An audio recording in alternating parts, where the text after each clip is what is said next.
O pessoal tem se atrasado um pouco. Vamos lá. Opa. Aqui. Tá. Andrés entrou. Não. Vou fechar a porta.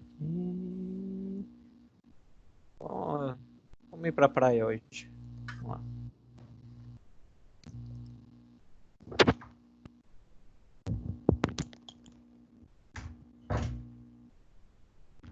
Não, só fechei, não preciso.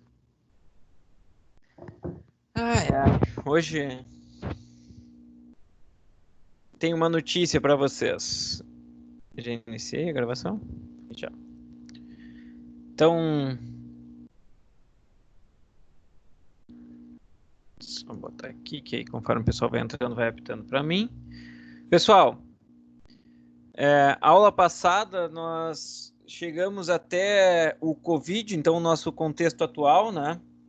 E eu pretendia... Estamos escutando? Sim, senhor. Estou escutando. Tá meio baixinho. Tá meio baixinho?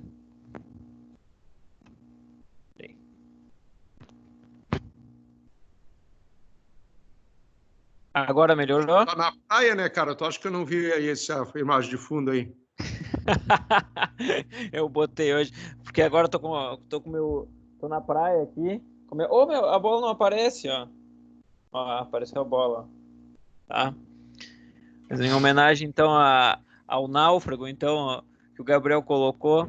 Estamos nos sentindo, não só eu, amigos, a gente tá um pouco nessa... Quem é que já viu o filme do Netflix, O Poço? Eu já vi. Eu não vi. Achei legal. Bem legal, né? Já vi. A gente fica nessas reflexões entre tá sozinho, tá longe do restante das pessoas e tá tão perto, se comunicando. Faz pensar muitas coisas. E eu aproveitei a aula passada, né? E trouxe a demanda do que era possível se pensar a partir desse momento único que a gente está vivendo em suas lados ruins e lados bons. Acredito que tem muitos lados negativos, né? Mas, assim como o Slav Zizek colocou, eu acredito e me emociono bastante nesse momento. Não sei se vocês se emocionam. Às vezes procuro até parar um pouco de acompanhar as notícias, mas acredito na humanidade, né? Nas nossas cidades, nós como arquitetos urbanistas, então, acredito nos seres humanos, na capacidade que a gente tem de se reinventar, de superar, e que são necessários. Então, esses momentos de crise e medo, talvez tenham a grande potencialidade de piorar tudo, né? E também tem, mas de que a gente cresça enquanto seres humanos, enquanto sociedade, que cada um faça isso, né? Então era essa ideia também da gente refletir um pouco o quanto isso está dentro da nossa disciplina do urbanismo. Eu lembro aquela palestra do Maurício Polidori, que foi um convidado, foi um professor meu, que eu falo para vocês que pena não poder levar ele para ver vocês verem ele ver vocês, mas que é uma coisa que precisa ter paixão. O urbano o urbanismo, o arquiteto urbanista tem que ter paixão. Ele é apaixonado pela cidade, é apaixonado pelo ser humano, para poder projetar uma casa, para poder pensar uma cidade. A gente tem que acreditar que é possível cidades mais justas, cidades mais humanas.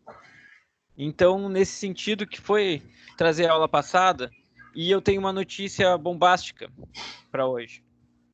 Vamos ter prova. Vocês já a gente já sabia. Hoje ou semana que vem?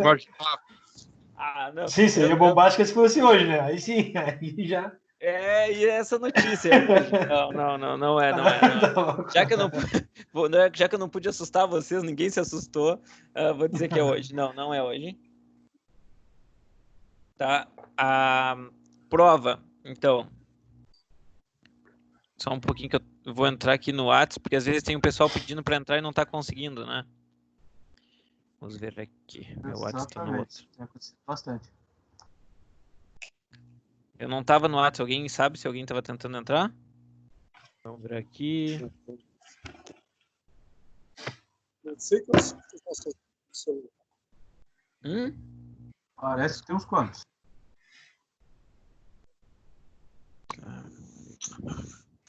Mas acho que a maioria já conseguiu entrar. Ô, Gabriel, Os que também estavam tem uma comentando. outra questão. Tem gente, às vezes, que cai fora, assim. Não porque quis, claro, porque o programa chutou eles para fora. E aí, Pois se era é. pra voltar de novo. Então, e esse é o começo da aula de hoje. Eu queria, porque não sei se os outros professores explicaram como vai se proceder a prova, como vai ser, porque eu queria colocar para vocês que na motivação que deu mudar aquele material, trazer aqueles autores que eu trouxe as aulas passadas e terminar com aquela aula passada do Covid, tem a ver isso, pessoal, tem a ver com essa adaptação que vocês estão tendo que fazer, nós, professores, estamos tendo que fazer. E a gente não estava preparado para fazer provas, avaliações dessa forma, à distância, né? E fizemos treinamento para isso. Estou finalizando a prova de vocês, na verdade. E aí, porque estou finalizando agora para conseguir no modelo para ficar online lá, tá? Porque ela já em conteúdo já está elaborada e hoje eu vou finalizar uma aula com um pouco de revisão e vou apontar para vocês aonde vocês procurarem as questões, tá? Então, essa aula de hoje tem um pouco de preparação para essa prova. O trabalho que vocês estavam desenvolvendo, o que vocês estão estudando, é o conteúdo da prova, já então para tranquilizar vocês, tá? Ou quem não estava fazendo ficar nervoso, mas daí eu não tenho culpa. Então, nessa dinâmica que a gente teve que se adaptar, surgiu a questão da instituição tendo que se adaptar também, né? Então eu não critico, vocês sabem o quanto eu procuro criticar quando eu acho que vocês estão interferindo no nosso curso, eu me coloco junto com vocês de dono dele, e dessa vez eu não interpretei dessa forma.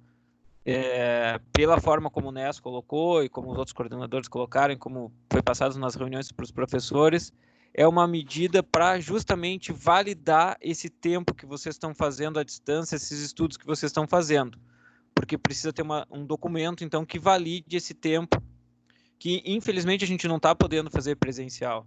Compreendem, pessoal? Então tá além de nós, é para conseguir ter um documento validado, que vai ser... Porque se eu pedisse trabalhos e coisas, então poderia não ter a validade total. Então a gente vai ter o trabalho de vocês, vai contar nota igual, e uma parte da nota vai ser a prova. Então essa é a primeira explicação de hoje. A segunda explicação é que eu precisava saber como é que anda a questão dos acessos de vocês. Eu vou tirar esse fundo de praia aqui, porque eu acho que ele deve estar tomando minha internet para alguns. Espera aí, deixa eu tirar ele. E, Gabriel, essa prova é tu que faz ou ela vem pronta já, igual as outras? Essa sou eu que faço. Diferentemente daquelas blend. Sim, aquelas são Marcelo, horríveis.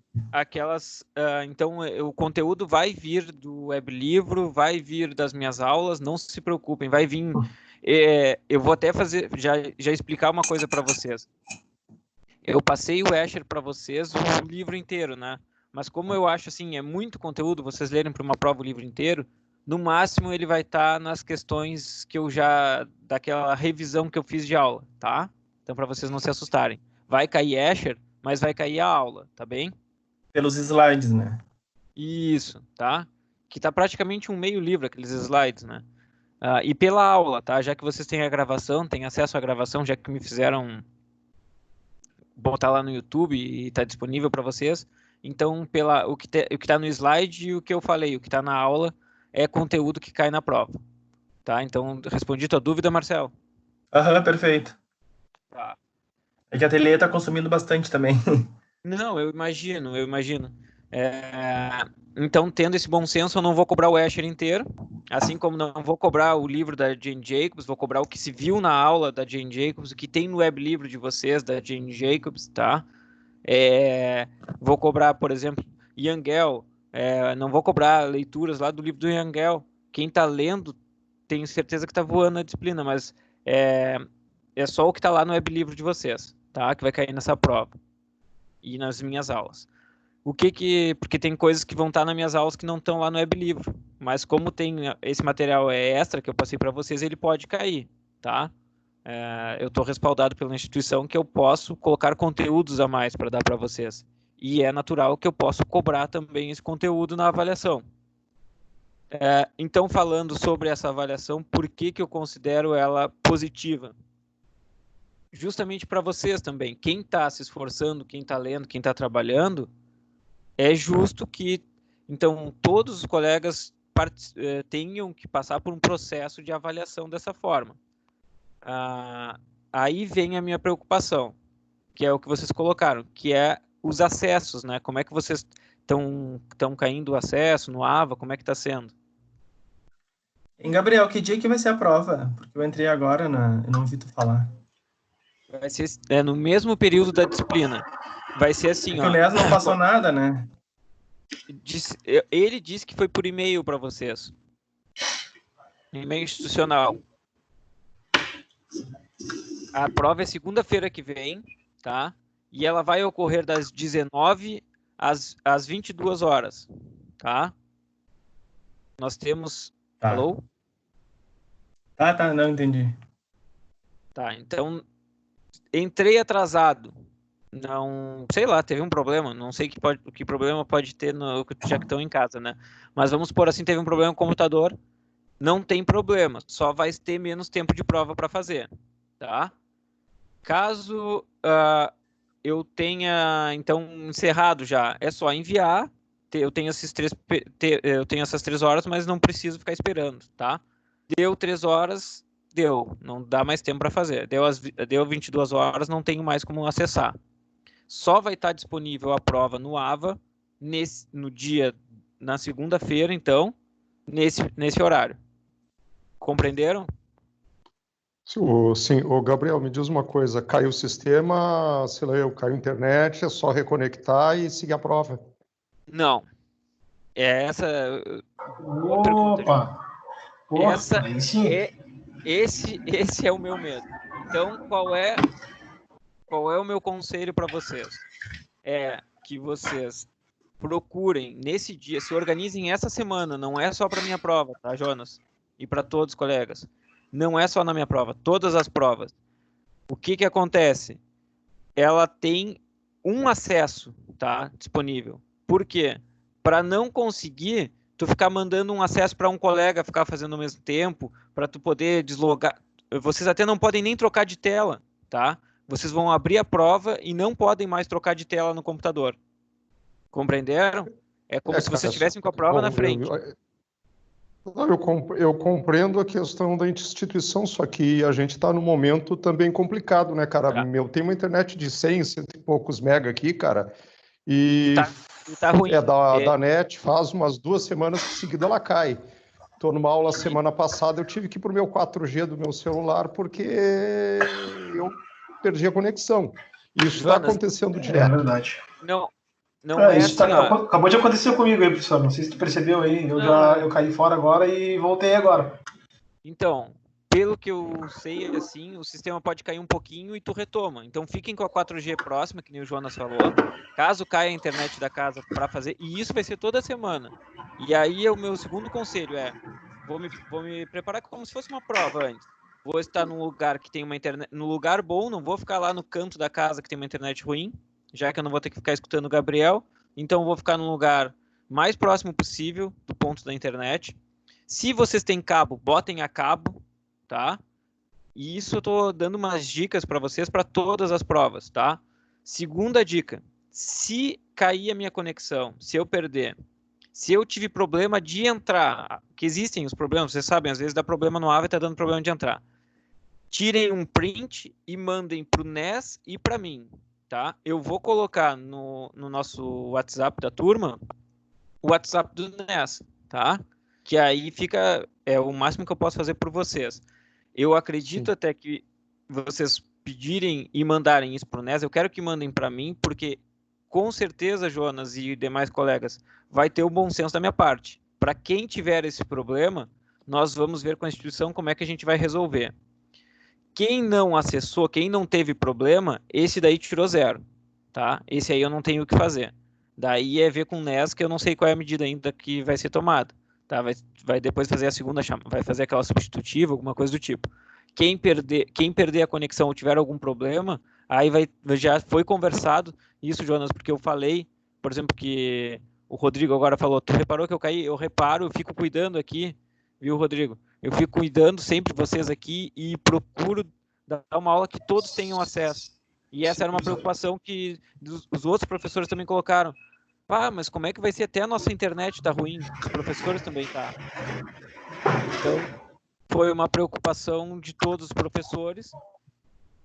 E aí vai ser essa ideia do bom senso, tá? Com certeza, esses alunos que tiverem problema, aconselho, tirem um print, mandem para mim no WhatsApp, mandem para o NES e façam um e-mail, tá? Já façam um e-mail e enviem para mim, enviem para a instituição, tá? Já para ter salvo esse print do problema. Compreenderam como é que vai funcionar, então, se tiver algum problema? Para comprovar que vocês tiveram um problema, tá? Porque não adianta o cara... Eu só apontando para vocês, não adianta fingir, os caras da TI sabem. Nem eu esqueci da prova, aí depois vou fingir que tive problema. Não dá, tá, pessoal? Isso daí não vai dar. Então, eu acho que não... Vamos partir do pressuposto que ninguém vai fazer isso, né, Gabriel? Não, a questão toda certeza. Realmente está dando problema. O que ocorre? Cara, muitas vezes eu estou numa página pesquisando alguma coisa, porque eu não uso wireless. As nossas aulas eu estou fazendo no celular, porque eu uso um desktop, porque pelos programas que eu rodo, um notebook não era nada viável, ia ser um notebook de mais de 15 mil para rodar o que eu rodo no meu desktop.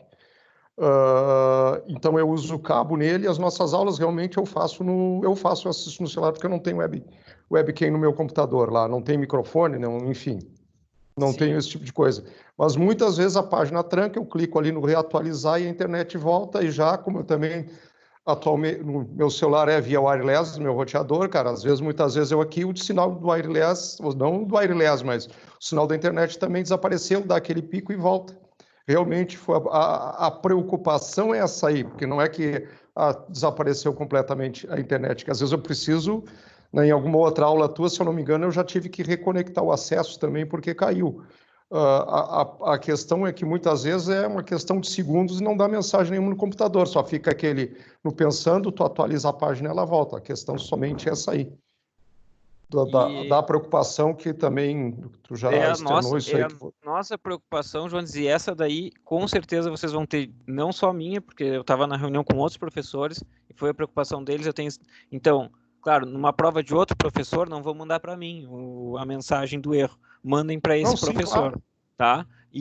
Mas é isso, Jonas, fiquem tranquilos quanto a isso, porque a gente está sabendo e vamos agir com a instituição para tentar sanar. Só não tem ainda uma possibilidade da gente enviar a prova para vocês e nem colocar 2 acessos, porque essa limitação do acesso veio lá de cima e é uma forma de evitar que existam colas, entendeu? Se existam... Não, entendemos, não, é claro, com certeza eu entendo isso aí, cara. E aí, uma vez tendo isso explicado, eu não quero que ninguém fique assustado e façam os estudos essa semana, para as outras disciplinas também que vão ter, né? E é isso, o trabalho, retomando então, o trabalho que vocês já estavam desenvolvendo, vocês vão ter que me entregar até, então, semana que vem, 19 horas, tá? O trabalho, só explicando para vocês, não se preocupem, não está finalizado. Ele justamente ia ser a entrega de vocês, ia ser todo o trabalho, dessa vez vai ser a ideia da avaliação continuada. Esse trabalho que vocês vão me entregar, vocês devem ter recebido um e-mail que tem previsão já da volta das aulas, né? Presenciais. Isso. Não. Aliás, hoje eu não vi meus e-mails. Alguém gritou isso? O pessoal numa aula de sexta, que eu dei aula sexta-feira, me falaram que receberam um e-mail dizendo que dia 5, a princípio, estaria voltando. Isso mesmo. Tá. Então, só contando para vocês. Retomando as nossas atividades, eu vou dar o retorno desse trabalho que vocês me enviaram e a continuidade. Esse trabalho vai ser continuado, tá? Então, ele vai valer nota. Agora, o que vocês fizeram dele, se ele estiver completo já, todas as coisas feitas como eu pedi, aquelas itens, aí vocês vão tirar mais notas. Se estiverem completo, vão perder nota, tá? Mas ele não vai ser encerrado. Ele segue. Vocês vão seguir do trabalho onde parou, a gente vai continuar posteriormente, tá? Então, é isso. Não deixou de valer nota esse trabalho que vocês estavam fazendo ele vale e a gente vai retomar pós-prova. Todo mundo entendeu isso, então? Quando é que eu tenho que entregar o trabalho? Sim. 19, às 19 horas do dia 27. Tá, mas são só perguntas até agora, porque não tinha falado eu pedi imagem. um modo de montar ele. Eu disse no PowerPoint, podem ir montando no PowerPoint, ou quem quiser montar vídeo com imagens, com um vídeo de cidade, pode montar no PowerPoint, mas montem no PowerPoint, a base no PowerPoint, tá, Kelly? Kelly, não é Kelly. É a Kelly. Agora apareceu aqui. É a Kelly que tá falando, né? Tá. Entendesse, Kelly? Vai ser no PowerPoint. Para não ter diversos formatos diferentes, montem as imagens assim, ó. Cidades que vocês estavam estudando lá do Hausmann, do Cerdá, desses autores que eu pedi para vocês procurarem. O que era a cidade corbusiana, fordista, keynesiana. Vão botar uma imagem lá daquela cidade e vão falar sobre isso. Então, aquelas respostas vão vir na forma de slides com resposta, tá? E aí, porque depois a gente vai continuar e isso vai ser a fundamentação do trabalho de vocês, tá? Tá. Beleza. Professor, só mais uma pergunta. Tu deve ter falado isso, que eu fui buscar um café ali. Quantas questões tem em mente aí? Não sei se tu já tem alguma coisa assim, cara. Tem. A prova tem 10 questões em base, tá? Posso aumentar ela agora, mas vai ser dos mesmos assuntos que eu tô trabalhando. O que acontece? Por que 10 questões? Eu não quero nem fazer muito extensa, Rodrigo, e nem muito curta. Compreendem? Porque eu sempre penso que uma prova com poucas questões é sempre muito arriscado. Tu vai lá, dá uma bobeira numa questão, porque são objetivas as questões, tá? E aí, marquei sem querer, tu já praticamente rodou, né? Em algumas questões já, então eu prefiro fazer 10 questões, estão 10 questões já marcadas, e eu ainda estou pensando se eu elaboro mais algumas para destrinchar mais alguns assuntos para trabalhar com vocês, tá? Na verdade, eu fiz muito mais de questões e elenquei 10 principais. Tu podia fazer um resumo igual tu fez naquela vez, né, Gabriel? Marcelo, é que aquela igual vez... aquele que tu fez da estética. Só que aquela vez, o que acontece? Era lá da instituição e era o livro inteiro. Agora são as aulas e as unidades do livro. Eu vou dar. Não vai ser feito... mais ou menos hoje vai ser tipo um resumo, tá, Marcelo? Eu vou retomar umas questõezinhas e vocês vão ver. E eu vou indicar trechos do web livro para vocês procurarem. Retomem as aulas que eu mandei para o PDF para vocês. Se alguém não tem, solicite ali no grupo que eu vou colocar para todo mundo, tá? Até posso já fazer isso, ó, já reenvio todas as aulas lá no grupo, tá? E vocês têm acesso às aulas gravadas, tá? Então é isso. Obrigado. Alguém tem alguma dúvida? Então, como estudar para a prova? Não, acho que tá tranquilo. Tá. Não, vamos para aula. Tá tranquilo aí, professor. Tá bem explicado. Tá. Então, eu vou silenciar vocês e vamos para a aula.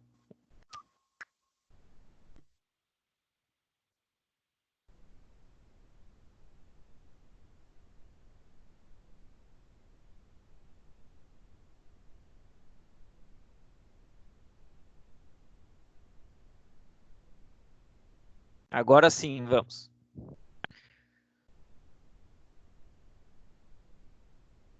Pessoal, a aula de hoje ainda considero como continuação daquele seminário que eu me propus a partir das nossas aulas à distância, como eu reelaborei a disciplina, porque a nossa disciplina terminava esse seminário chegando na questão do nosso projeto urbano na cidade de Pelotas, naquele nosso recorte da cidade de Pelotas. Bem, e aí vou retomar então sobre a questão do urbanismo no Brasil. E aí eu retomo já na ideia então que o Marcelo pediu, um assunto importante para vocês retomarem, que está lá nas primeiras aulas de vocês, na primeira aula, para ser mais específico, e está lá no primeiro capítulo do web livro de vocês, né? Que ele fala então que o planejamento urbano é uma construção de planos, políticas e instrumentos, tá? que vão tentar, então, sanar os problemas e conflitos sociais, econômicos, ambientais, fundiários, etc., tanto da cidade, de uma região metropolitana, até do estado, até da nação. Bem, então, esse é o tema da nossa disciplina, esse é o tema do urbanismo, tá? Ele está relacionado, então, à elaboração de macrodiretrizes, tá? Então, a gente vai elaborar diretrizes, aí depois agora a gente vai ver, né? Numa dimensão macro até uma dimensão micro, né? E, então, para um território associado a ações políticas. O que está querendo dizer aqui é porque essas diretrizes que a gente pensa no urbano, que a gente vai pensar no planejamento, elas são base e são ferramentas para ações políticas, né? Isso a gente viu no Escher bastante. Um arquiteto não faz planejamento urbano sozinho, a gente falou bastante isso na disciplina, tá? Pois o planejamento urbano não é escopo de trabalho só do arquiteto urbanista. Também, então, a gente tem os advogados, economistas, geógrafos, administradores, cientistas sociais, engenheiros, etc. Reforço, então, já que essa aula vai ficar gravada, vocês retomarem aquela aula que eu dei para vocês, e se vocês retomarem também, retomem lá na web aula e no livro de vocês, web livro, aquela parte de SIG, tá? Que eu não vou retomar hoje, porque senão vai ficar muita coisa. SIG, geoprocessamento, são assuntos importantes que eu vou cobrar, porque a gente viu lá na disciplina, só não conseguimos praticar o uso do QGIS, mas a gente viu a matéria, tá? Além disso, para que o planejamento urbano seja participativo, precisa ser de ter colaboração da sociedade e controle social. Bem, então, lembram sobre isso. Lá no Escher mesmo, quando eu estava dando aula do Escher, quando a gente estava falando lá da Kate Nesbitt, a gente estava falando sobre essa mudança da concepção do planejamento urbano, desse paradigma, que ele não é mais um planejamento feito lá nas alturas. Ele é um planejamento que tem que ser, então, colaborativo, participativo, né? Tem que ter a sociedade engajada junto nesse processo de construção do planejamento. Podemos citar como exemplos desses produtos, frutos de ações de planejamento urbano, o plano diretor, a lei de uso e ocupação do solo, a elaboração de planos setoriais, tais como de mobilidade urbana, da habitação de interesse social, né? E etc. Bem, isso retoma aquela nossa aula lá, aquela palestra da Ângela, né? Que eu sei que diversos de vocês foram. Vamos lá. Constituição Federal de 1988 introduziu no Brasil essa obrigação de tornar as terras produtivas. Asterisco, se nos tocam agora, se nos tocam. Então, já que é aula de cursinho, né, que o Marcelo pediu, Estatuto da Cidade, regulamentada pelo artigo 182 e 183 da nossa Constituição Federal, tá? E ele quer o cumprimento da função social da propriedade urbana, né? A função social da propriedade rural também vai ser debatida, mas principalmente foque nessa parte da função social da propriedade urbana. Ou ambientalmente sensíveis, acentuando as injustiças sociais e ambientais. Vamos lá. Aquilo, separei uma parte lá do e-livro de vocês só para destacar. Olhem aqui, pessoal. Destaquei um trecho de um livro aqui do Carvalho, do Barros, Carvalho e Montandon, que ele fala, então, um presentão para vocês. Estatuto da Cidade é a lei federal brasileira que está regulamentada nesses artigos 182 e 183 que eu estava falando, tá? Então, lá no 182 diz que a política urbana é responsabilidade do município e deve garantir as funções sociais da cidade e do desenvolvimento dos cidadãos. Estabelece ainda que o plano diretor municipal é o instrumento básico do ordenamento territorial urbano, devendo definir qual deve ser o uso e as características de ocupação de cada porção do território municipal, fazendo com que todos os imóveis cumpram sua função social.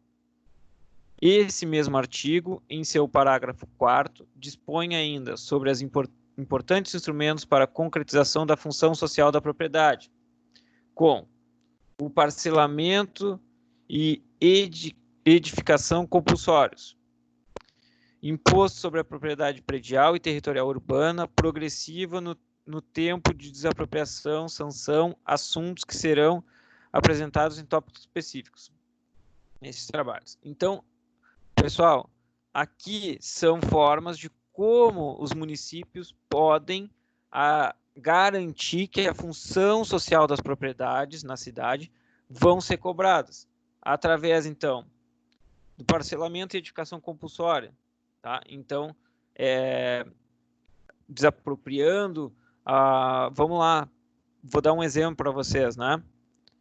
Temos uma parte lá, o ângulo, vamos supor que a UFPEL não tivesse tomado conta, e o município tem interesse em regularizar aquelas ocupações irregulares e transformar, então, aquele patrimônio que estava largado, que era de empresários, então ela toma posse compulsoriamente e faz, então, um parcelamento do solo para conseguir fazer uma regularização fundiária daquele pessoal que estava ocupando irregularmente. Bem, prédios. Vou dar um exemplo para vocês. O prédio aquele na verdade ele está do lado, né, da Biblioteca Pública Pelotense. Aquele prédio, ele não tem função social. Ele está lá, é um estorvo, né? Está há um tempo se discutindo se vai ser um shopping, o que vai ser lá. E por quê? Então, o município pode ter meios que aplica, então, impostos, né? Um IPTU progressivo, um imposto progressivo, e chegando ao ponto da desapropriação. Né? Então, ela vai chegar, não, se vocês não derem aqui em 5 anos, não derem função para esse esqueleto que está aqui a céu aberto, nós vamos começar a botar um imposto progressivo, a cada ano vai aumentando. E aí, se os caras não derem, aí o município pega para ele. Bem, isso está lá no Estatuto da Cidade. E quando o Estatuto da Cidade define isso, ela obriga, na verdade, coloca, então, a obrigação nos municípios de gerirem seus planos diretores e administrarem para que, então, a função social, que as cidades sejam mais sustentáveis, sejam mais democráticas. Bem, aí vamos chegar, então, específico agora ao plano diretor. É o principal instrumento instituído pelo Estatuto da Cidade, reunindo os demais instrumentos que estabelecendo como cada porção do território municipal cumpre sua função social. É uma lei municipal que deve ser revista pelo menos a cada 10 anos e deve expressar a construção de um pacto social, econômico e territorial para o desenvolvimento urbano do município. Então, aqui tem um trecho interessante, ó. Tem que ser revista a cada 10 anos, né? E tem que expressar, então, esse pacto social, econômico e territorial. O que está querendo dizer aqui nesse pacto social? É porque essa lei municipal, que é configurada, então, dos planos diretores, ele é feito, então, não é lá na Câmara de Vereadores, ou não vai ser um grupo de arquitetos da prefeitura que vão elaborar o plano diretor lá nas escondidas. Não é assim, ele tem que ter a participação social. E, então, vai ter lá o presidente do Sinduscom, do Sindicato, então, da Construção Civil, vai ter do IAB, dos arquitetos, vai ter, então, vai ter da população, então diversas instituições participam na construção dos planos diretores e nas revisões. Olha só, uma coisa importante, pelo menos a cada 10 anos. Pelotas está no seu 3º plano diretor e já teve revisões, né? Mas está no 3º plano diretor já com revisões. Os planos diretores estão sempre em processos de revisão, né? Não é o plano diretor, não pode passar mais de 10 anos, mas podem ter revisões e reformulações de planos diretores nas cidades conforme a necessidade. Lembram daquilo? A cidade é um organismo dinâmico e aquela ideia de que a Princesa do Sul, Pelotas, tem uma vocação para isso. Não, isso não cabe mais. Tipo, a Pelotas, então, existe e se atualiza e modifica numa complexidade muito grande que a gente não consegue mais definir também de uma forma clara. Vai ser assim, vamos fazer um planejamento de como vai ser a cidade de Pelotas e vai ser assim, com certeza daqui a 50 anos ela vai estar dessa forma. Não é bem assim. A concepção do plano diretor expressado no Estatuto da Cidade pressupõe o enfrentamento dos problemas urbanos, principalmente o enorme passivo de desigualdade social das cidades brasileiras. Falei para vocês que, por exemplo, o Escher, aqui de Nesbitt, não enfrentaram, né, ou não visualizaram o nosso grande monstro das cidades brasileiras, que é a grande desigualdade social. Mesmo que nos Estados Unidos, Nova York tenha, mesmo... Teve um aluno que entrou agora para ter que...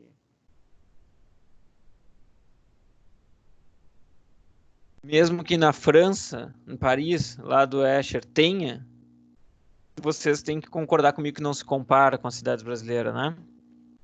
Para isso, ele não deve ser concebido somente como uma peça técnica de planejamento urbano, mas como um processo político de tomada de decisões sobre a gestão do território municipal que envolva toda a sociedade, que é o que eu falei anteriormente para vocês.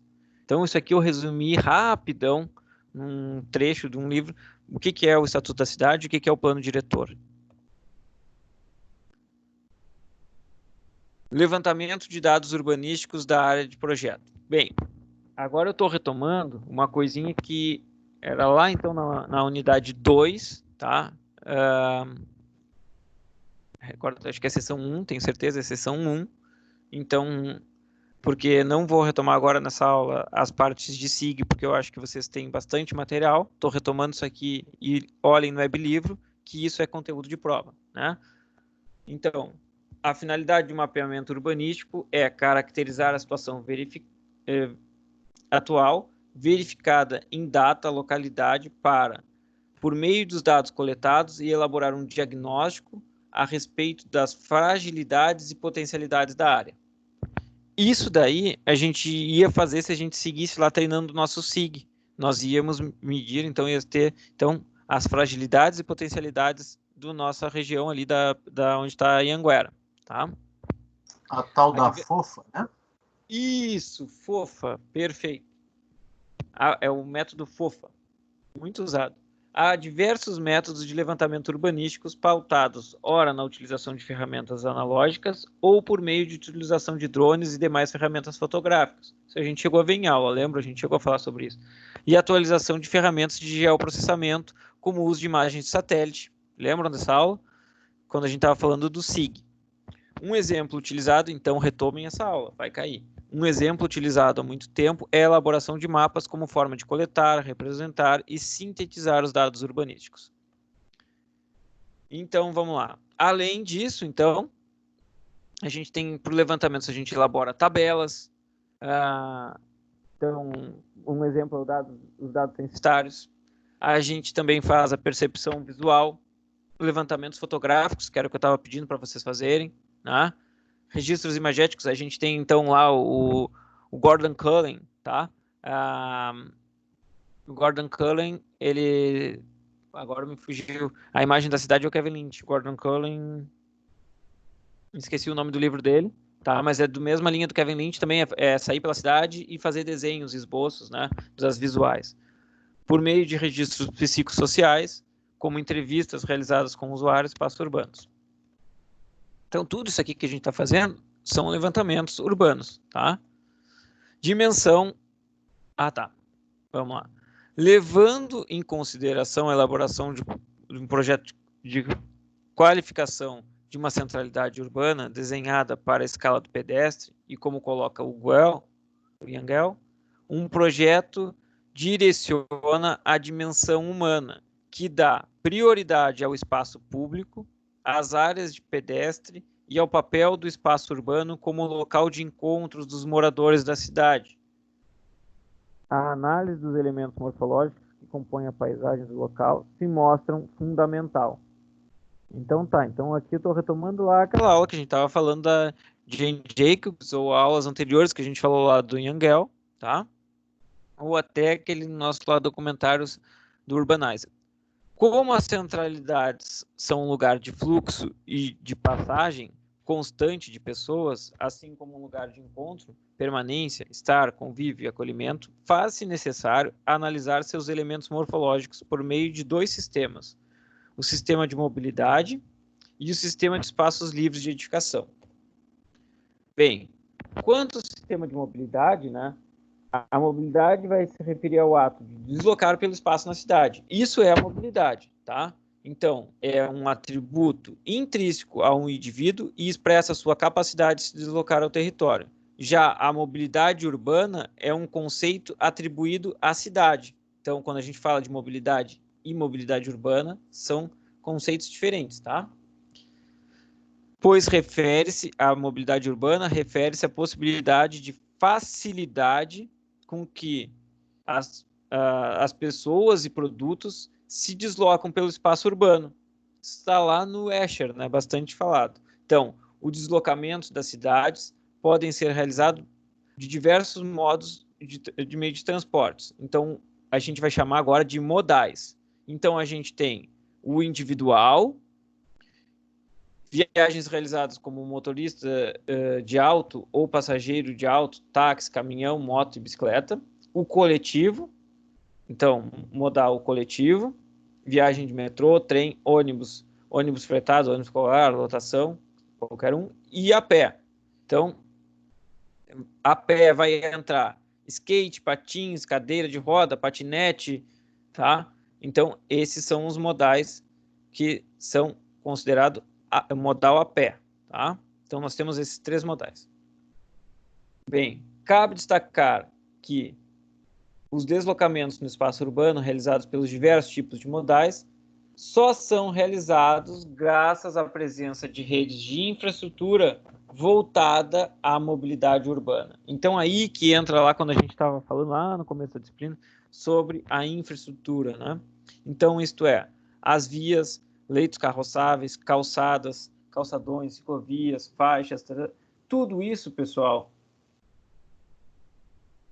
uma infraestrutura que é pensada, projetada pelos urbanistas no desenho urbano, nos traçados da cidade, que estão trabalhando com essa demanda da mobilidade urbana, tá? O escopo dos trabalhos dos arquitetos está, portanto, relacionado ao planejamento e desenho de eficientes redes de infraestrutura, que podem ser compreendidas como parte dos elementos morfológicos que dão forma das cidades.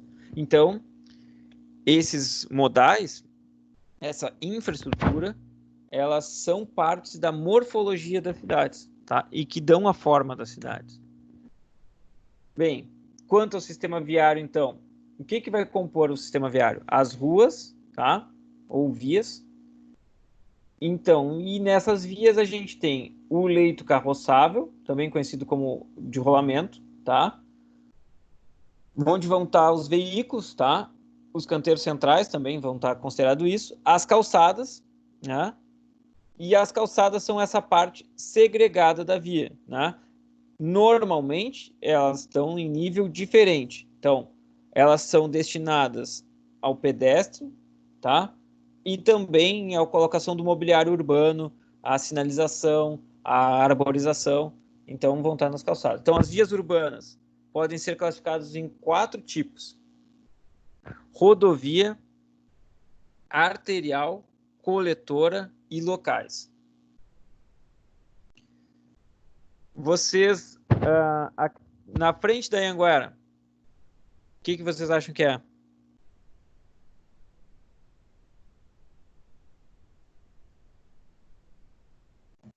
Arterial. Acho que arterial seria, não? Perfeito, acertaram. Quem falou primeiro? Não vi. Eu estou aqui na apresentação, não estou vendo quem falou. Caroline falou primeiro.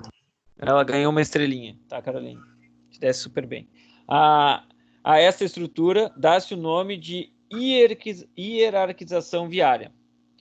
Pessoal, existem softwares que simulam e desenham a hierarquização viária, e eles vão simular como é que vai ser os tráfegos, e se a gente muda a hierarquia viária, como é que vai dar congestionamento aonde. Então, para quem depois for trabalhar específico com isso, tem softwares para trabalhar a simulação de hierarquia viária.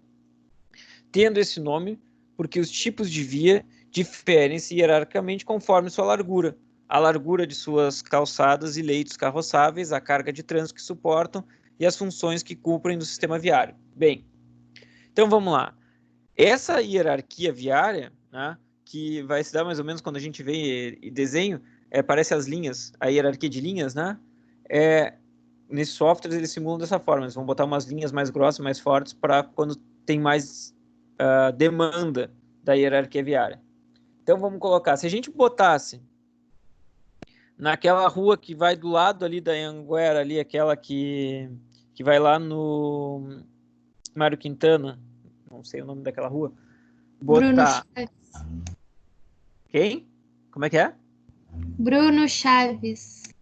Bruno Chaves. Se a gente colocar um sistema viário, então, uma dimensão de via, um leito carroçável do mesmo tamanho que a gente tem da Avenida Anhanguera na Bruno Chaves, vai ser desproporcional. Vai estar se gastando um monte de infraestrutura, vai estar se criando um problema que até é atravessar, não sendo necessário, né? Então, esse dimensionamento, esse levantamento, para ver qual a demanda e atingir a largura ideal, qual é, então, a gente vai ver, então, porque a vocação da rua, se ela vai ser uma arterial, se ela vai ser uma coletora, uma local, vai determinar as demandas, então, que essas ruas têm de escopo ou de circulação ou da própria, entender da mobilidade urbana na cidade em si como um sistema, né? Aqui eu dei um exemplo para vocês, quem clicar depois no PDF que eu vou mandar, é bem legal esse site, tá? Street Mix. Então vocês podem montar, aqui está montada uma rua arterial, tá? E essa rua arterial, vamos olhar aqui, ó, ela tem uma calçada, tá? Aí ela tem um parklet ali. Então ela tem uma área de iluminação pública, uma área de calçadão, uma área de ônibus, né? Então a área de serviço, né? Uma área também de arborização, uma outra área de sinalização e iluminação. Temos um corredor de ônibus, temos 3 vias de carro, né? Aliás, 2 vias e uma via de estacionamento, tá? Tô indo da esquerda para a direita, tá, pessoal? Já que eu sou... Vamos lá, em sentido de leitura. Aí nós temos uma proteção para a ciclovia, né? Temos uma ciclovia, aí a gente tem, então, mais uma área ali. Vocês estão vendo que na parte de baixo está marcado ali, né? Aí tem a área de vegetação, uma área de estar, um banco, e temos mais um calçadão, e ali temos o prédio do lado. Tem a metragem, né? 5.1. Então a gente tem uma arterial muito grande, até muito bem dimensionada. Bem legal essa arterial. Esse site daqui a gente pode ir montando. Eu vou pedir depois para vocês usarem. Oi? Isso seria o absoluto ideal. Seria. Na verdade, Gabriel, a apresentação hoje chega num absoluto ideal mais adiante, tá? Isso aqui é só para mostrar como uma arterial pode ser montada e até para vocês terem acesso a esse site daqui. Depois eu vou pedir para vocês montarem os desenhozinhos das ruas de vocês. Dá para escolher ali o número de pessoas que vai estar passando. Ele já tem essas configuraçõezinhas assim. É bem legal de montar. Mas a gente pode botar um canteiro no meio, por exemplo, porque lembram da aula passada que eu falei que a pessoa parece até que está naquela Olimpíadas do Faustão? Então a gente poderia botar um canteirinho no meio ali, se começa a ficar muito larga, por exemplo, uma arterial que tem 2 mãos, aí pode ficar muito largo e o pedestre tem dificuldade de passar. Então a gente vai ver isso mais adiante, tá? Vamos lá, uma ilha no meio. Sistema de circulação de pedestres. É composto por um conjunto de vias, estruturas físicas destinadas à circulação de pedestres. Calçadas, via de pedestre, que são os calçadões, tá? Que então não é a mesma coisa.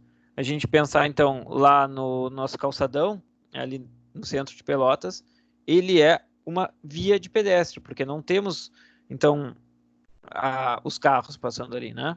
É exclusivo.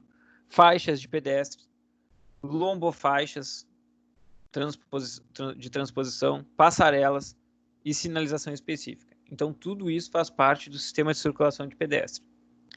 O que é importante a gente pensar? Na caminhabilidade, tá? No espaço público urbano, ela depende, então, de uma boa infraestrutura voltada ao pedestre, tá? Tem que garantir esses pontos, eu vou falar mais adiante. Segurança, conforto, boa conservação, iluminação, continuidade, conectividade, atratividade, acessibilidade universal aos transeuntes. Bem, então quando a gente está lá pensando lá no Yangel, Cidade para Pessoas, né, isso aqui é importante. Vamos colocar um exemplo. Quem é que sente dificuldade na circulação e nos espaços públicos aqui em Pelotas? Me deem um exemplo de um lugar e me diga quem sente dificuldade. Pegar uma parte ali da cidade que a calçada deve ter uns 60 centímetros de largura, essas ruas que cortam a Osório, Deodoro, enfim. Então, um exemplo, talvez a Major Cícero, por exemplo, Cassiano. Um bom exemplo, Jonas. Gabriel ia falar de algum exemplo?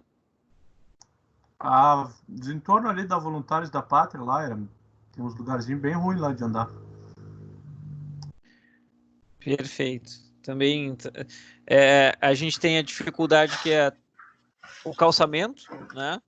Tem buracos, tem obstáculos, tem espaço inadequado para se caminhar, né? Então, como estavam falando, muito a altura do meio-fio até para a calçada também tem. Então, tem o e às vezes, professor, seguem errando, né? Porque agora, no meu ponto de vista, né? Agora fizeram uma rua ali do lado da Cautes, né? Eu nunca vi carro transitando por ali. Mas não acredito que aquilo tenha sido uma boa, né? Não sei nem o nome dela ainda, porque não deve sei, com certeza. No calçadão, cara, né? Exatamente, o carro vai passar carro ali, né? Foi comentado isso, né? A gente vai falar mais adiante agora sobre essa ideia de rua mista, tá? Aquilo é uma coisa muito esquisita. Ela vai contra o que a gente vem pensando hoje, que é privilegiar o pedestre. Eles pegaram onde o pedestre era privilegiado e botaram o carro. É meio estranho. Isso aí que não é estranho. Essa sensação que me passou, né? Temos vamos lá, olha só. Perfeito. Adorei, Rodrigo. Trouxe isso. Vamos falar disso mais adiante agora, a gente vai dar um exemplo. Esse aqui é um exemplo, um exemplo de passeio público. Aqui à esquerda é em planta e à direita é em corte. Então, nós temos uma faixa de serviço. Olha só, isso aqui, pessoal, isso aí vocês vão precisar, mesmo que vocês não trabalhem com urbano, vocês vão trabalhar com os projetos de vocês, vai vir isso. Porque para vocês têm que hoje trabalhar. A faixa de serviço, né? Mínimo de 1,20 m, uma faixa de livre de circulação, tá? 0,7 metros. Isso aqui, então, 1,20 é para justamente conseguir colocar as rampas, tá, pessoal, de acessibilidade. Por isso que é bom ter essa medida mínima. Vamos lá, centro, que nem vocês estão pensando já, mas Pelotas não dá para fazer isso. Realmente, aí é o grande problema que tem. Como é que a gente coloca aquelas rampas de pedestre que ficam assim, na verdade, uns ejetores, né? O cadeirante vai lá e é uma rampa que o cara vai voando direto pro carro, né? Então, ou não dá para colocar, fica saindo, o cara vai dar de cara já na porta. Então, é por isso que tem essa dimensão aqui, né? Ali, a faixa de acesso sem largura mínima. Então tá. Aí a gente está vendo, por isso que existem calçadas já desconfortáveis, com dimensões bem menores que isso, né? E aqui do lado à direita, nós temos um corte, né, uma seção, que tem ali uma faixa de acesso.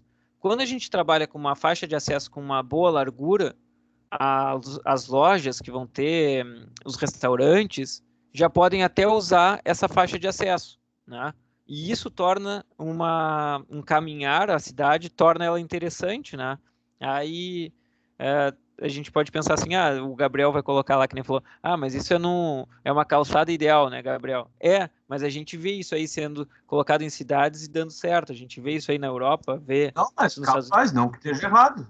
Não, é que a gente está falando. A gente tem que...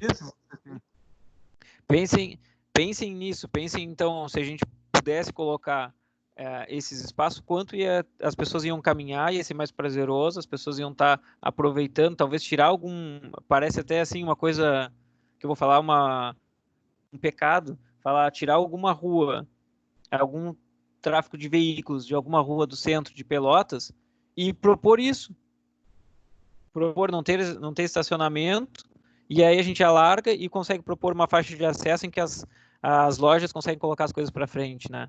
Garanto que as pessoas iam circular muito mais. E o caminhar ia ser muito mais prazeroso. Então, vamos lá. A gente tem uma faixa de circulação livre. Quando a gente tem uma faixa de circulação livre mais larga, já torna bem... A gente não fica se trombando com as pessoas. É o que vocês estavam narrando como sendo ruim, né? Então, olha ali. Então, já fica confortável, fica prazeroso. E a faixa de serviço, pensando principalmente na questão da acessibilidade, né? Vamos lá. Então, vamos seguir. Pessoal, isso... Gabriel. Pode falar. Cara, ali dá uma olhadinha no corte em planta e em planta e em corte ali, que tem diferença nas medidas. Tem. Invertido. Ficou invertido aqui, então, em planta, né? Olha só. Não, ele não está invertido. Olha aqui. Ele colocou... É que na seção é uma suposição ali. Olhem aqui, ó. Porque na... Alô? Tá, porque olha só, ficou com faixa de serviço em planta 1,2 metros. Te entendi. E em corte está 0,7. Tá invertido, olha ali, ó. Porque tá escrito ali, ó. Faixa de acesso, tá? Faixa de acesso. Aí tá sem largura mínima. Tá ali, uma faixa de acesso que tá em planta, por exemplo, tá bem curtinha ali em planta, né? Ela poderia ser até mais larga, né? Que aí daria para botar aquela mesa. Mas como a faixa de acesso, então, sem largura mínima, vai depender qual é a função que vocês querem dessa rua, tá? Faixa de circulação... Não. A faixa de circulação é a do meio. Sim, em planta está em 0,7, em corte está 1,2. E a faixa de serviço em planta está 1,2 e em corte está 0,7. Tá perfeito. Então, tá errado tá invertido na planta, tá invertido, tá? Na planta, não na seção. Sim. Tá? Aí depois eu vou até reinverter isso aí. Foi bom tu me falar, isso tá no livro, eu não tinha nem visto. Agora que eu não parei para pensar e tava realmente errado. Perfeito, tá? Bem observado. Valeu. E aqui então a gente tem faixa livre de circulação. O que é? Faixa de serviço. Vamos lá. Faixa livre é destinada à circulação dos pedestres, né? Então não tem que ter obstáculo. Não tem que ter vegetação, não tem que ter floreira, não tem que ter aquela propaganda do cara da sua loja, não pode estar na faixa livre de circulação. A faixa de serviço, então, que é aonde vai se colocar a vegetação, o poste de iluminação, a sinalização de trânsito, a rampa e rebaixo do mobiliário, a subida da garagem, né, pode ter, em outras interferências, grelhas de exaustão, então vai estar tudo lá. A gente não tem muito no Brasil essas grelhas de exaustão, né? Mas se vocês forem trabalhar fora, tem. Pode haver ainda no passeio público a faixa de acesso. Então, é o espaço excedente entre a faixa livre e o limite da edificação. É o que a gente pode chamar assim a frente do imóvel do terreno, tá?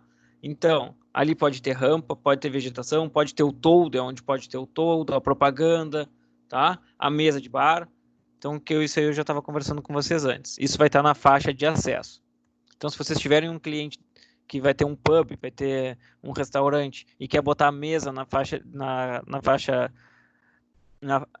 de circulação, vocês vão dizer, não pode, tá? Não podemos colocar porque não tem uma faixa de acesso nessa rua, não está prevista. Vamos passar para um próximo ponto, pessoal. Tudo aquilo cai na prova. Vamos lá. Agora, retomando profundamente o que a gente vem falando nessas aulas, que é o Ian Gell, a Jane Jacobs, o Escher. Desenhar uma escala na dimensão humana.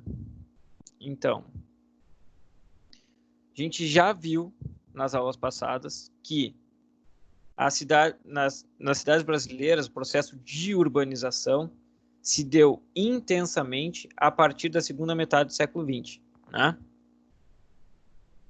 E está pautado num ideário da cidade moderna, modernista, do pensamento que a gente estava colocando lá do Moses, no pensamento fordista, corbusiano, keynesiano, né? Então, que privilegiaram o carro, privilegiaram a ideia de uma cidade eficiente, produtiva, né? Então, planejamento e desenvolvimento urbano, calçados na abertura de largas avenidas, crescimento da produção de consumo automobilístico. Uma das primeiras críticas a este modelo de cidade, então, retomando o que pode cair na prova lá, Jane Jacobs, 61. Vida e morte de grandes cidades, vocês já cansaram de ouvir isso. Sua obra é literatura fundamental a todos os urbanistas, tá?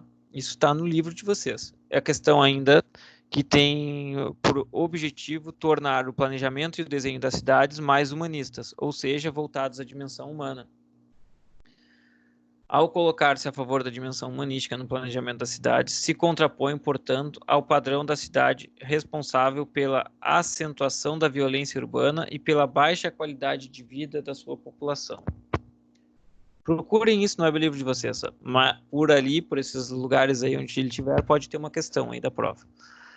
Ao tratar das ruas e calçada como principais espaços livres públicos, tá? O espaço público de uma cidade, aponta que ambos os elementos morfológicos refletem a realidade do local, estando o sentido de segurança ao andar pelas ruas associado à maior quantidade de uso delas. Então, ela vai associar a ideia do uso do espaço público com a ideia de segurança, né? A ideia de segregação vai ser inseguro, onde tem espaços segregados.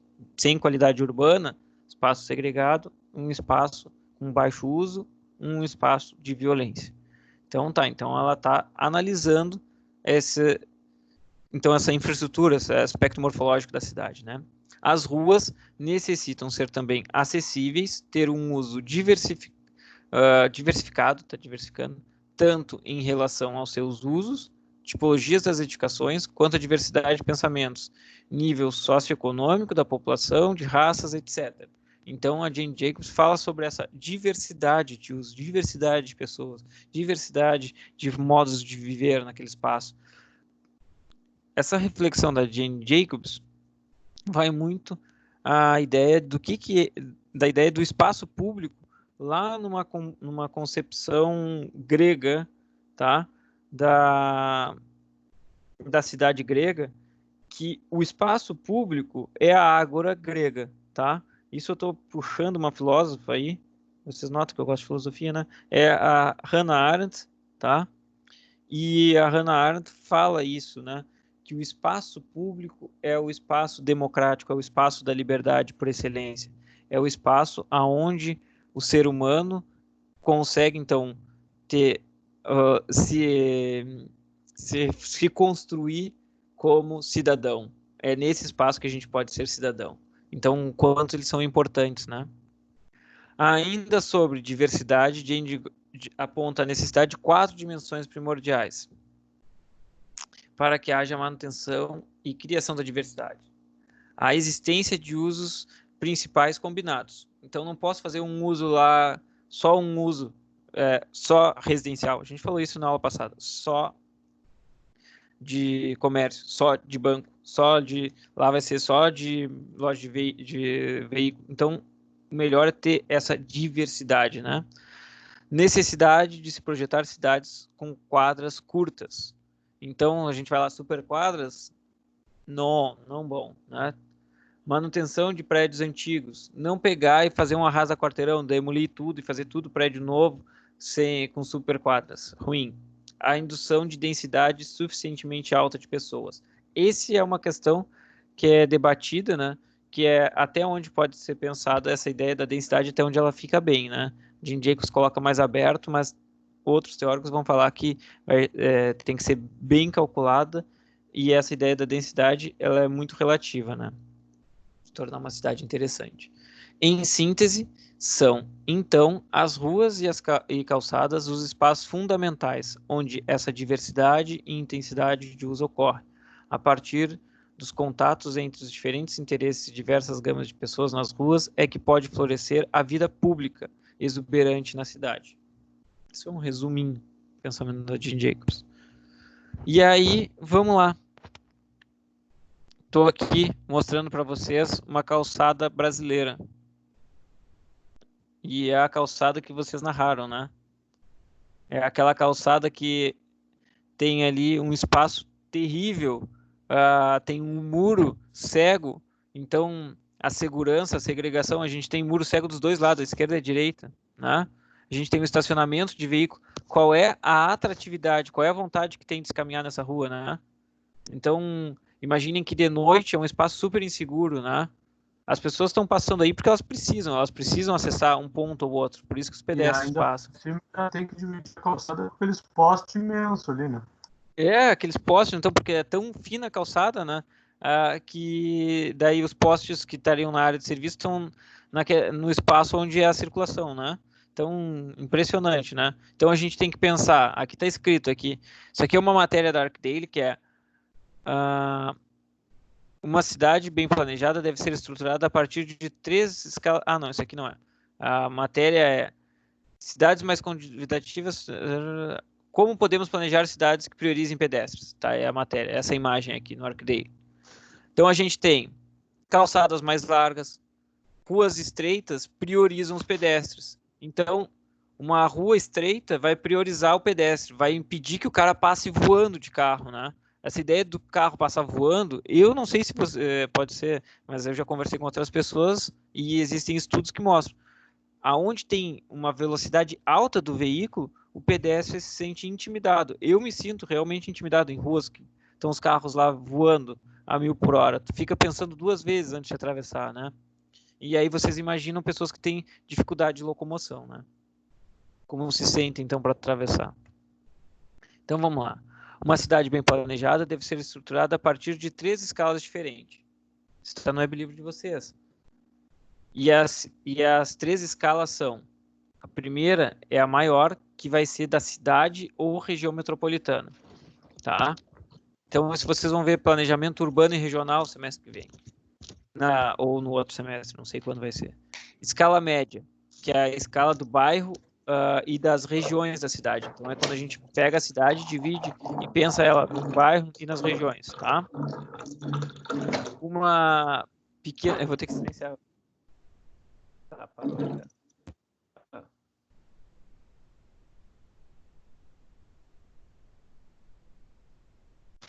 a gente tem no nível menor, que é o nível dos olhos, que é então aí a Jane Jacobs, ó. Lembram? O nível dos olhos, o nível da calçada. E a gente chama isso de microplanejamento, né? A escala humana.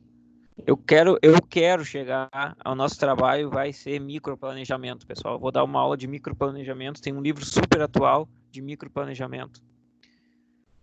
Debater sobre isso é a coisa mais atual que eu poderia debater em urbanismo com vocês. A cidade projetada para uma dimensão humana é, portanto, aquela que dispõe de espaços livres de edificações projetadas de forma que asseguram o bem-estar e segurança do pedestre e ciclista. Soma-se a isso a preocupação projetual de tornar os espaços urbanos mais humanos, inclusivos, democráticos e possuidores de maior vitalidade urbana. Então, isso é o grande objetivo. Os projetos de vocês, quem for trabalhar numa prefeitura, quem for fazer os trabalhos que existem concursos para cidades, quem for fazer um trabalho para agora na graduação, que for trabalhar com o urbano, tem que pensar dessa forma, tá?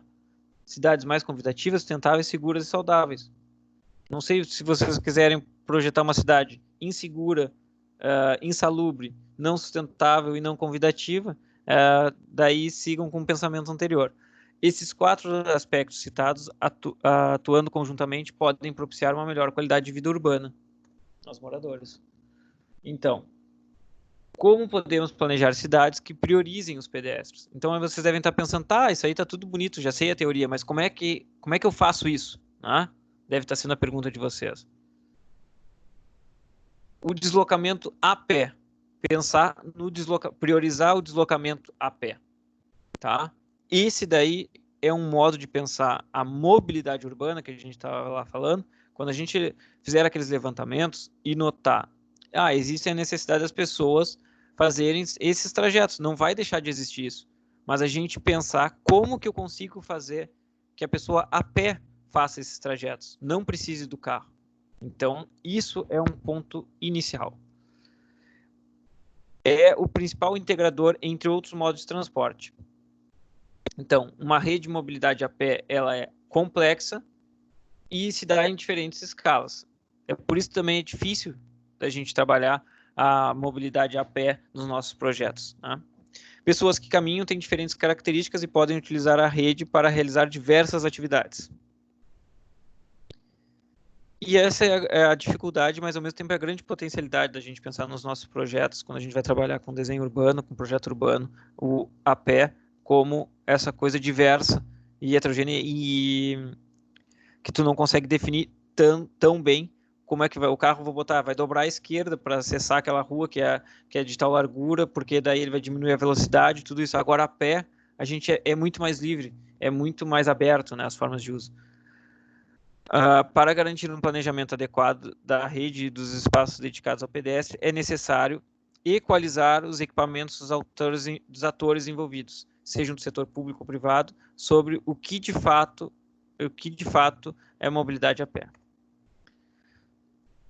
Aqui uma imagem para vocês, então, pensarem que as formas da mobilidade a pé, aqui acho que é São Paulo, sim.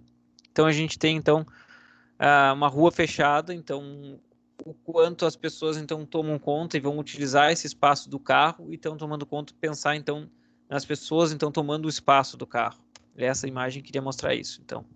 Vamos tomar conta no nosso pensamento, quando a gente pensar as cidades, as pessoas no lugar dos carros.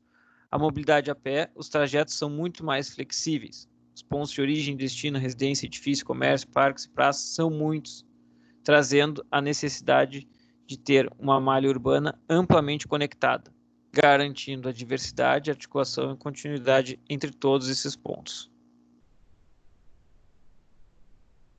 E aí, vamos lá. Como que a gente pode assegurar? Há vários aspectos que influenciam o incentivo de caminhar.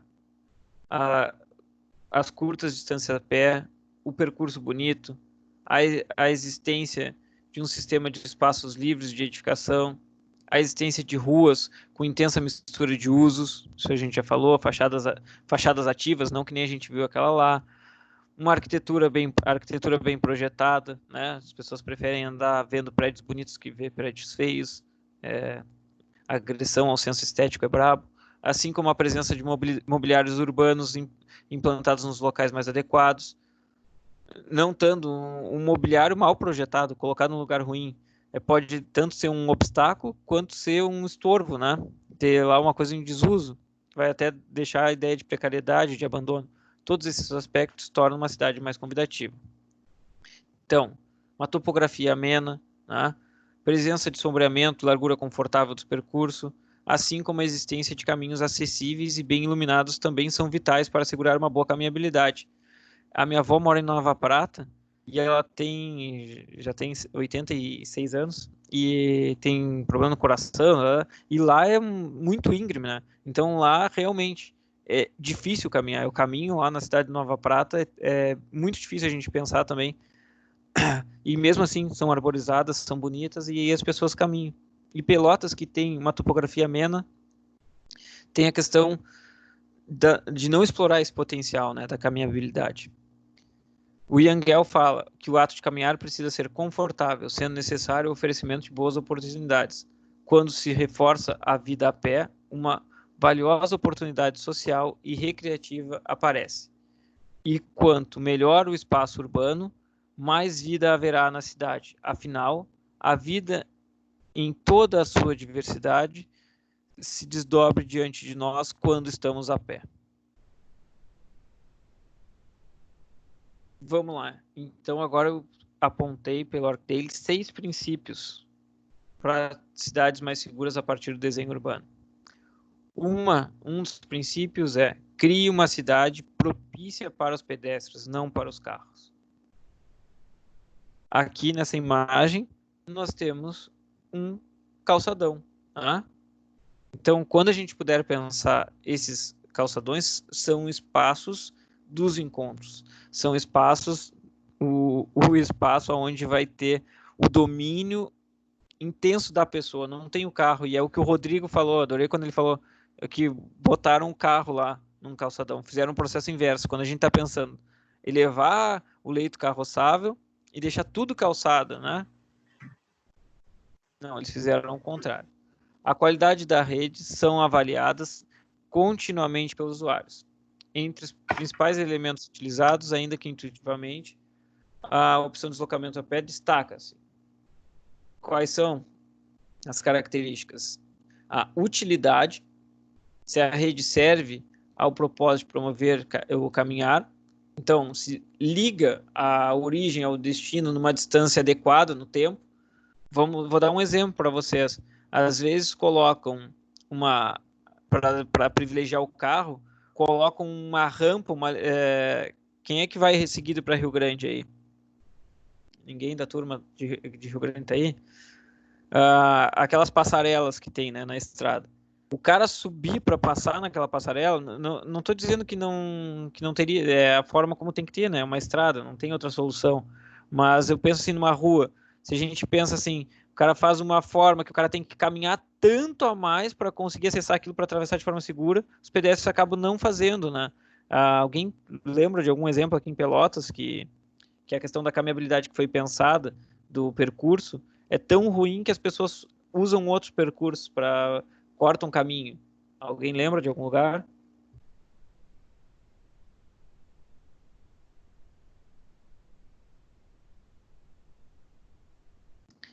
Eu estava dizendo esse exemplo porque aquelas passarelas, né, eu nunca vejo ninguém passando nelas. Vejo as pessoas fazendo aqueles caminhos de rato, né, nas ruas. Eu vejo isso lá em Porto Alegre. Tem uns lugares assim que eles tentam até impedir, que é ali na rodoviária, quem vai a Porto Alegre nota. Tem uns espaços assim, tem uns caminhos que os caras têm que botar até uns obstáculos para as pessoas não passarem, não cortarem caminho, né? Mas ali, que tu tá falando, na frente da rodoviária em Porto Alegre, ali tem a opção da passarela e a opção ainda do túnel do trem ali, né? Que liga um lado ao outro ali. Eu acho que em muitos momentos eu acho que as pessoas também não se ajudam, né, Gabriel? Não. Eu morei uma época em Porto Alegre, eu trabalhava numa empresa lá em Canoas. Seguido tinha alguém espichado em cima da 116 ali do lado de uma passarela. Concordo que as passarelas são horríveis, eu acho que realmente concordo que a gente tem que repensar em tudo, mas também, enquanto acho que não tem que pensar, a gente tem que ter um pouquinho de amor à nossa própria vida, né? Para determinadas coisas, fatalidades não ocorrer. E desculpa interromper a aula, mas eu acho que é bem propício. Foi bem colocado. A questão de outra coisa também, aonde é que nós vimos aqui no Brasil, ao menos eu desconheço com a idade que eu tô, alguém que tome a frente, que nem a Jane Jacobs, e realmente enfrente determinadas coisas através de buscando uma movimentação pública, e até mesmo onde é que nós vemos movimentações públicas embasadas em alguma coisa, aqui realmente, se não somente no tô indo com os outros e não sei nem porquê. Eu acho que nós, para mudar as coisas, tipo Jane Jacobs, assisti o documentário sobre ela, adorei, gostei muito. Achei muito interessante o que ela conseguiu ali, mas o que nós realmente vemos aqui no Brasil a respeito de alguém puxar à frente e fazer uma mobilização da comunidade para que determinadas ações não ocorram? João, foi ótimo tua colocação. Então, o nome assim no Brasil não tem uma figura, na verdade, não só no Brasil, que a gente vê então figuras que ainda, se ela ainda tem toda essa importância e ainda é tão debatida, né, é sinal que o discurso dela, as falas dela, a figura dela ainda segue sendo muito importante e ainda não tendo uma que pudesse se comparar, né, nesse engajamento. E eu vejo algumas, e legal é que são mulheres, né?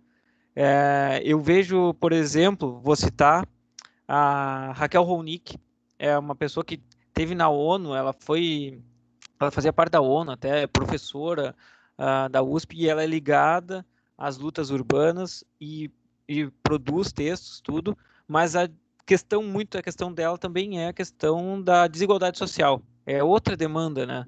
E a Raquel Ronick eu considero a Hermínia Maricato, também é uma brasileira que também está engajado nessas lutas, mas acabam ficando muito teóricos e não conseguiram que a sua teoria fosse colocada em prática, né? Não conseguiram, então falta vontade política. Jonas, a gente bate nisso também, né? Aqui no Brasil, infelizmente, é muito difícil as coisas acontecerem às vezes. Eu ia te citar uma pessoa que estava nessa luta também da cidade, então do direito à cidade, que a gente pode pensar assim no estatuto da cidade, nos planos diretores, então garantindo então a função social da cidade. Eu vou citar uma que os meus alunos tiveram até que trabalhar, que é a Marielle Franco. A Marielle Franco, ela estava numa vantagem, que ela estava na legislação, então ela estava lá no poder político, e ela estava implementando lutas e demandas e trazendo a voz das minorias e debatendo a questão das regularizações, do direito de cidade, a violência na cidade. Eu acho também uma outra figura que não dá para a gente botar do mesmo lado, não está na mesma importância teórica da produção da teoria do urbanismo e de tantas reflexões e mudanças que podem ter sido implementadas, mas são brasileiros e que podem servir como exemplo para a gente. Mas eu adorei tua colocação, adorei tua... por isso que eu acho que as cidades brasileiras ainda precisa uma Jane Jacobs, assim, um pensamento Jane Jacobs assim no Brasil, que é o que tu estava colocando, que a gente enxerga então assim as cidades ainda sendo pensadas dessa forma, né? Com esses problemas então das pessoas também não morrendo no meio da rua. Não sei se eu me fiz entender, mas eu vou seguir aqui, vamos lá. Com certeza. Então, vamos lá. Então tem que ter acessibilidade. Então, para as pessoas, então tinha que ter a utilidade, tem que ter a acessibilidade, né? Tem que ter o conforto. Então, tudo isso que a gente narrou naquelas calçadas que vocês narraram no começo da aula, né? E o conforto, pessoal, essa é uma coisa legal. Eu estava caminhando com a Carol, as aulas de vocês eu sigo, para a vida, né? Tomara que vocês, às vezes, estejam caminhando na cidade e pensem em algum conteúdo da aula. Que eu estava fazendo uma caminhada pensando, o professor saiu da quarentena. Fui dar uma caminhada para pegar vitamina D e fui na Dom Joaquim. E aí a gente estava discutindo sobre isso, né? O espaço público, quando é pensado nas nossas cidades, e vou seguir com o pensamento Jonas, que ele é um pensamento que o espaço público ele não tem o conforto, na maior parte das ruas que são pensadas, e ele é para atender só a utilidade. Ele não pensa na ideia de conforto, a permanência, que as pessoas vão ter espaços de encontro. Isso é uma coisa que ainda falta nas nossas ruas, no pensamento da mobilidade urbana. Porque a rua para o pedestre é pensada só assim, não, é só para ele caminhar ali. Então é um pensamento ainda que precisa ser amadurecido, né? A ideia da permanência, do espaço público, das calçadas, da mobilidade urbana como espaço de encontro, de permanência, que tenha esse conforto, que tenha esse espaço, então, de troca entre as pessoas, é muito importante. Segurança, então, é uma outra coisa que está avançando bastante, né? E atratividade, tá? Então, vamos lá. Vou seguir. Então, lá, o segundo princípio, então, o primeiro princípio, eu falei tanto que eu me esqueci, ó. Crie uma cidade propícia para os pedestres, não para o carro. O segundo princípio é modere o tráfego. A chicana, tá? Que é isso aqui que está sendo feito, vocês estão vendo na imagem à direita, o nome disso é chicana, tá? Ele é um desvio artificial que leva a uma redução da largura da via. Então, elas podem ser úteis em vias retas, localizadas em longas quadras para evitar que veículos possam tomar maiores velocidades, já que os impedem fisicamente disso. Pontos de ônibus ou até de locais de estacionamento de bicicletas podem ser usados nas chicanas para melhor aproveitamento do espaço. Vocês já viram uma chicana em algum lugar, alguma cidade que vocês foram? Sinceramente, aqui na nossa região, até onde o pedaço que eu conheço, que eu já andei pelo país, não lembro de nenhum. Porto Alegre tem chicana no centro histórico. Não chega a ser uma chicana. Hã? Ali na Dom Joaquim seria um conceito parecido, mas não é, claro que não é exatamente. É parecido mesmo. Uhum. É parecido. Aquele método lá não chega a ser uma chicana, é parecido, mas é o alargamento, então, para facilitar para o pedestre atravessar. Né? Antes era quase impossível, o pedestre tinha que ficava lá, porque os carros em alta velocidade. Ali era bem o que tu disse de Olimpíadas do Faustão mesmo. É. E as chicanas tem lá no centro histórico, tem umas partes que tem. Eu lembro só uma parte que teve essa chicana, que tu faz esse Szinho assim, e isso faz tu reduzir muito a velocidade do carro. E quando tu reduz a velocidade do carro, o motorista pensa: peraí, a preferência não é minha, é do pedestre. Quando eu quero. A Fernando Osório não tem chicanas, mas tem aqueles redutores de velocidade ao longo dela, né? As lombofaixas. As lombofaixas. Aquelas lombofaixas, pessoal, eu poderia pensar assim, ó, ia ficar muito mais atrativo com umas chicanas de vez em quando. O cara fez ele aplicou de forma contínua só uma forma de moderar o tráfego. Tá? Aquilo ali, eu não sei se ajuda os pedestres, mas eu como motorista, e eu uso aquela via lá, eu odeio bastante aquilo lá como motorista. Não, e assim, é porque na verdade gera um tipo de trânsito pro carro que a chicana faz tu diminuir, mas não faz tu ficar tendo uma lombadona, desce e bate. Ela gera até também menos manutenção. Era uma coisa só de repensar, né? Existem vários efeitos que poderiam ter o mesmo resultado, várias estratégias que poderiam ter sido aplicadas, né? Sem contar que acaba deixando monótono, tanto para quem está dirigindo, quanto para o pedestre, né? Então, se fosse feito, por exemplo, uma chicana lá, talvez as pessoas iam reduzir até mais a velocidade, ia ficar mais interessante, né? Mas, vamos seguir.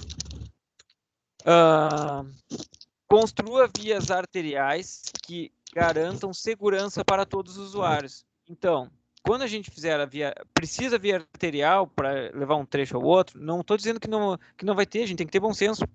Existe um fluxo grande de carros que precisam de vias arteriais, não vai deixar de precisar de vias arteriais, mas a gente tem que pensar que tem que ser segura para todo mundo. Então, a gente pode criar espaços que são as ilhas de refúgio, tá? Tá aqui na imagem à direita. Então, vou seguir aqui, né, que eu pulei. As vias arteriais geralmente possuem mais faixas e altos volumes de tráfego. Portanto, os carros andam em velocidades maiores. Isso contribui para que sejam locais com maior ocorrência de graves atropelamentos e colisões entre veículos. Intervenções certas podem mudar esse cenário. Faixas de travessia de pedestre, canteiros centrais, ilha de refúgio no canteiro central, controle de semáforo, e equilíbrio de faixas são elementos sugeridos por essa publicação então, do Arcdale. Então, a ilha de refúgio, então, é esse pequeno espaço, né, localizado no centro, então, dessas vias arteriais, né, e então elas delimitam melhor a faixa e a faixa que divide as duas vias, né, as duas mãos. Então, com esse tipo de... E aí o pedestre pode olhar só para um lado e depois vai olhar para o outro, né? Então ele tem um tempo para respirar, pensar também, ficar tranquilo, não sentir tanto medo, né? Então, olha só, com esse tipo de instalação, segundo o guia, foi registrada uma redução no número de atropelamentos de pedestres entre 57% e 82% nos Estados Unidos. Então, uma medida super simples dessa que vocês estão visualizando ali à direita na imagem. Aí eu vou provocar vocês. A da frente da Anhanguera é assim? Sim, digamos que a gente tem um semáforo, mas digamos que também grande parte dos motoristas não param naquele semáforo. Porque ali tens os veículos e aí tu pensa que tu tá na ilha seguro, mas não tá seguro, porque não ali é isso aí. Exatamente. Ela é uma falsa ilha pior. Tinha que ser criado uma ilha na ciclovia. Na verdade, eles dificultaram mais ainda para o pedestre, né? Só que eu acho que, em tese, ali o ciclista era para parar no sinal fechado também, né? Não. Mas a gente... não, ele era para parar, com certeza, mas eu digo assim, nos espaços, porque só tem um semáforo lá. Aí o pedestre precisa atravessar em outros trechos, né? E não tem essas ilhas, porque poderiam ter essas ilhas simplesmente alargando um pouco, diminuindo um pouco a largura dos carros, ia facilitar muito para os pedestres, principalmente ali onde tem um grande fluxo de alunos, né? Mas, vamos lá, vamos seguir. Então, continuando. Não ignore a necessidade de espaços dedicados a pessoas. Ao priorizar o transporte sustentável, é preciso espaço de caminhabilidade para a população. O transporte ativo, a pé e por bicicleta é cada vez mais importante para as cidades que precisam adaptar o seu desenho urbano. O guia sugere calçadas mais seguras, vias compartilhadas, ruas e zonas de pedestres, locais mais seguros para aprender e brincar, vias de lazer, mini praças podem ajudar nesse objetivo. Aqui, então, aqui eles desenharam, assim, por exemplo, um espaço ali, repensando, então, um espaço de via, botaram uma mini praça, né? Botaram um piso colorido, um mobiliário, elementos que protejam o pedestre, então que o carro se sinta impedido de passar por ali. E eu botei uma imagem aqui, né? Então, quando a gente faz esse alargamento, faz umas mini praças, né? As mini praças funcionam como um local de encontro da comunidade, estimulam a atividade de pedestres, podem ser originadas em espaços residuais ou mal utilizados por carros, geralmente quando se conectam vias diagonalmente. As instalações podem até mesmo ser temporárias, como experimentos para futuras instalações permanentes. Então, também isso é uma coisa legal, pessoal. A gente trabalhar com a ideia do teste, né? A gente estava vendo lá no Escher, né? Tipo, aquela grande certeza que tinha aquela ciência do planejamento urbano, está se questionando. Então, podem ter coisas que são perenes, que são uns testes, que são instalações que não são permanentes, que são experimentações. Aí depois faz o mobiliário definitivo. Quero um exemplo de vocês em Pelotas, um lugar que poderia ter isso. Uma mini praça.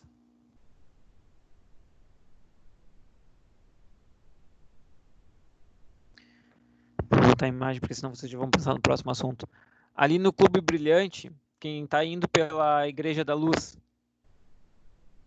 tem uma rua com canteiro no meio ali, começa, né? Uma pequena rua com canteiro no meio. A Anchieta. Passou Ali. a Anchieta.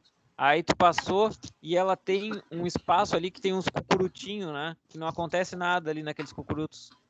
Tu diz onde faz a curva ali, que a gente até pode dizer que é uma chicane, aquilo ali também. É quase, né? Mas ali poderia sim ter um espaço arborizado, um pequeno espaço de lazer ali que ia ser com vegetação, pelo menos uma marcação, já dava para se utilizar, porque já tem até comércio agora indo ali, tá virando comercial, tá saindo, tem uma de alimentos saudáveis, é perto de um clube, Isso né? Mesmo. Então a gente poderia pensar uma mini praça ali, né? Então tá. Promova o pedalar. Então, estimular o uso da bicicleta. E a gente estimulando o uso da bicicleta através da construção de ciclovia é a grande estímulo. Não é deixando mais barato a bicicleta, é botando mais ciclovia. As pessoas não é pelo preço da bicicleta que não compram ou que não tem, né? Então, vamos lá. Nos últimos anos, muitas cidades brasileiras estão investindo na construção de ciclovias e ciclofaixas, e isso é fundamental para dar segurança aos ciclistas, né? É a segurança que é importante. Então, façam parte... E uma coisa importante é a conexão entre as ciclovias, né? Porque não adianta eu ter uma ciclovia que não liga nada a lugar nenhum. Eu preciso entender os usuários, eu preciso saber quem são os usuários que necessitam da ciclovia, para onde eles vão para fazer essas conexões, né? Vamos lá, eu tenho um grupo de trabalhadores que trabalham no Laranjal, e aí eu comunico o Laranjal com o shopping. Com o shopping não, ali com o Big, né? Com o fórum. Mas os meus trabalhadores que vão precisar usar essa ciclovia moram no Fragata, moram no Dunas, moram no... Então, eu não conectei essa ciclovia, entendeu? Aqueles trabalhadores que vão lá no Laranjal não vão, ou vão passar por um espaço não de segurança, podendo, se eu pudesse fazer um sistema de ciclovia integrado. Uma das cidades pioneiras no sistema de ciclovias no Rio Grande do Sul e de sistema integrado de ciclovia, adivinhem qual é? Fala para nós aí. São Lourenço do Sul. Né? Ela já começou a pensar sistema de ciclovias, aquela entrada lá com o sistema de ciclovia é ela foi assim pioneira. Aí depois parou um pouco no tempo.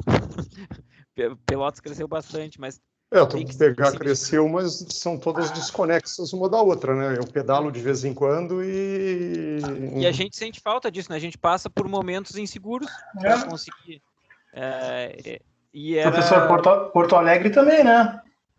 Porto Alegre melhorou muito o sistema cicloviário. Melhorou muito, eu tava morando lá, o pessoal, assim, a ciclofaixa tava bombando lá, né? Eu tava Foi Ipiranga mesmo, levava de uma ponta a outra, né? Eu tava fazendo uma disciplina de aluno especial lá, tava indo toda semana. As bicicletas do Itaú, aquelas bicicletas que tinham de alugar, muito usadas, e eu gostava de pedalar, eu ia pra lá no final de semana. E eles fecham, né, fecham ruas no final de semana e tu consegue pedalar, muito bom, né? Então, e é isso aqui, ó. A orla também, o pessoal botou também. A orla, bastante, né? Então, tu produz uma qualidade urbana, tinha uma potencialidade natural lá e não estava sendo explorada, né? É que a gente precisa pensar isso, viu? É esse pensamento desse urbanismo que está vindo. As vias compartilhadas são ruas de baixo volume de veículo e de baixo limite de velocidade. Então, era o que a gente estava falando, que é para se fazer em alguma rua do centro de Pelotas, alguma rua que pode ser feita ali perto da... Vamos botar ali do lado da Anhanguera, quando vê, para os alunos conseguirem passar, ou até... começar a ter barzinhos, começar a ter uma vida urbana ali naquela volta ali, também pode ter isso. Então, uma via compartilhada, né? Em que vai ter um baixo limite de velocidade e aí ainda vai poder passar o veículo, mas o privilégio é para o ciclista, é para o pedestre. Garanta acesso seguro ao transporte coletivo. Pessoal, um dos grandes, então, princípios, então, que a gente também tem que pensar é que a gente tem que pensar que para ter essa troca entre modais, né, e para a gente conseguir ter a questão da caminhabilidade, do privilégio do pedestre, é importante que ele tenha essa tranquilidade na troca do seu modal. Indo para um transporte coletivo, ele não vai correr o risco de morrer, né? Então, a gente tem, por exemplo, assim, os corredores de ônibus, né? Os corredores de ônibus, eles podem ser uma coisa boa na questão da eficiência do transporte público, tá? Porque tem uma eficiência por não gerar congestionamento, por tornar muito mais rápido, né? A gente pensar assim, só que eles podem ser grandes barreiras, assim, de ser um entrave urbano, né?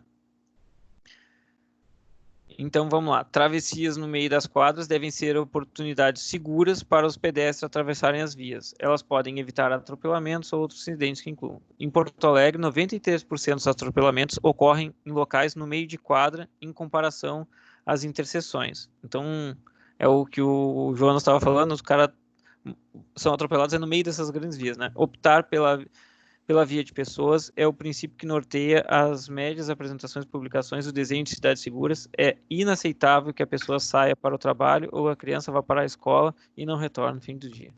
Continuando. É fundamental que as pessoas despertem para o tamanho do problema, o que ainda não aconteceu no Brasil, um país onde morrem mais de 120 pessoas no trânsito todos os dias. Então, é um número muito grande, pessoal.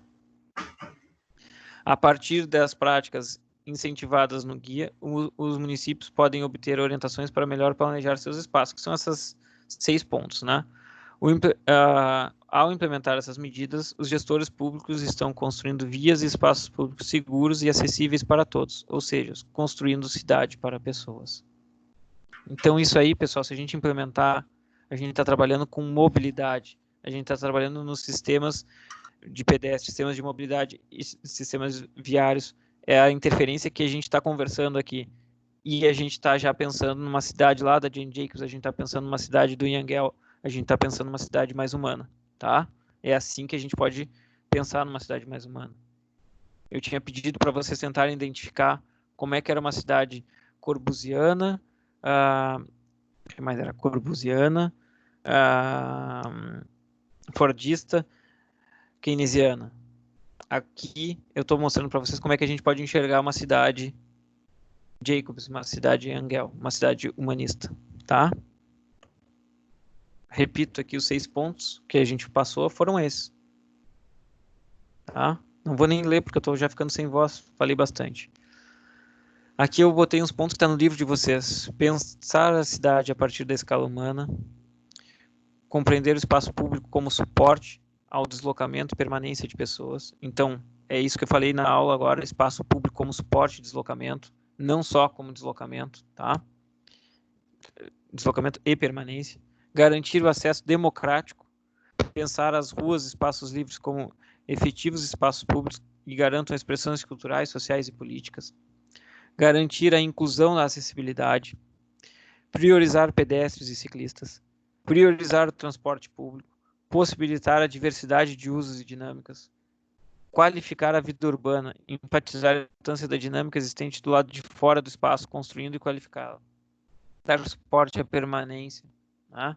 Desenho urbano, imobiliário urbano, que criem espaços convidativos, dar suporte à fruição, espaços de trajeto pedestre confortavelmente desenhados e sinalizados para garantir conforto, pensar as ruas como ecossistemas, tá?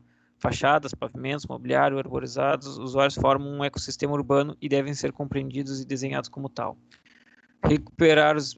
Não é o cara pensar que vai botar qualquer árvore, qualquer mobiliário, uma fachada, a forma como está sendo pensado o transporte público, uma parada de ônibus, tudo isso vai dar, então, essa ambiência urbana, né, e pode tornar desagradável.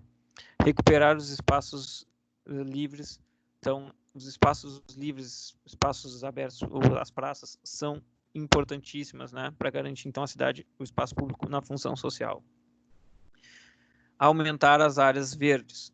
É imprescindível também aumentar quando a gente está falando sobre sustentabilidade, cidades agradáveis, cidades que acolhem, né? Então, os espaços verdes são muito importantes. Fim.